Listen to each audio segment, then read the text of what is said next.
Edward Young undertook the King Order and abolished Haz visa on Coronation Eve and expelled him from the UK forever. Sir Edward Young, the Queen's private secretary, will be kept in the post by King Charles III. Known in palace corridors as the Hatchet Man for his ability to deliver bad news, particularly related to job cuts, as it is thought that his skills will come in handy, as the new king, who is served by the private secretary, Sir Clive Alderton, already has a challenge on his hands. It emerged that dozens of Clarence House staff has been notified of redundancies during a service held for the Queen at St Giles Cathedral in Edinburgh. Up to 100 employees of the King's former official residence were told that they could lose their jobs.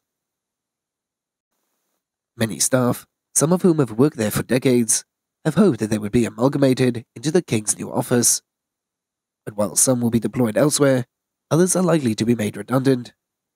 As a letter sent to staff from Sir Clive reportedly said, "I appreciate that this is unsettling news, and I wanted to let you know, on the support, that it is available at this point." He had added that staff providing direct, close personal support and advice to the new King and Queen Consort would remain in post. It is understood that a consolation period will begin after the Queen's funeral today. Sir Edward, at 55, joined the royal household in 2004, serving as the Queen's assistant and the deputy private secretary before being promoted to his current post in 2017. He was responsible for overseeing the Meghan deal struck with the Duke and the Duchess of Sussex, when they had left their working roles within the royal family to live in the US. Recently, a royal author has sparked an interesting conversation about the benefits that Prince Harry enjoys now that he's living in the United States. One of those relates to his passport status, with the Duke of Sussex believed to be on a diplomatic passport. His wife Meghan is a US citizen, while their son Archie would hold dual British and American citizenship due to his birth in Windsor in 2019. Angela Levin, author of Harry, Biography of a Prince, retweeted a comment made about what could potentially happen if the Duke and the Duchess of Sussex decided to part ways. Heaven forbid that things don't come, but the suggestion had got the people thinking. It's very interesting. Revelation about Harry's diplomatic immunity in the US, Levin said while retweeting the comment originally made on Instagram post. The comment read, "An aspect that Meghan has not considered is that she cannot divorce Harry in California because he has diplomatic immunity, so she begins proceeding, that State Department will step in and suspend proceedings. Meghan can only divorce Harry in London, where his diplomatic immunity does not apply. Wonder if Meghan knew this? The suggestion is that Meghan chose to end the relationship and commence divorce proceedings in the US. She'll be prevented from doing so by the State Department, due to Harry's immunity attached to the diplomatic passport.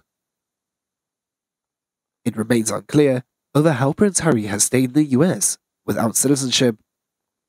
However, it is likely to be because of his royal status, as the Duke may even have an A1 visa which is reserved for diplomats and government officials, reports The Express. Prince Harry and Meghan had moved to California in early 2020 from Canada, and just before the coronavirus pandemic had closed the borders. As earlier this month, The Times reported that while Prince Harry was eligible to become a permanent US resident, he would not pursue residency and citizenship in the country. A royal source had said, "The Duke was not made an application for dual citizenship, and I don't think he will apply for a green card at any point."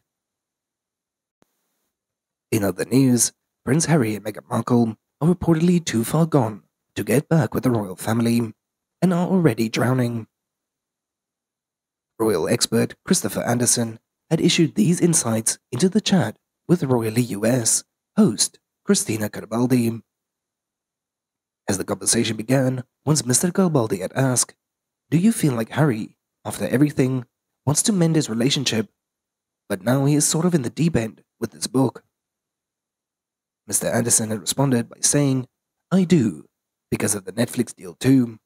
they've set up his new life for themselves as philanthropist, and are sort of the communication Mongols with the Spotify deal and the Netflix deal, and so their hands are tied to some extent.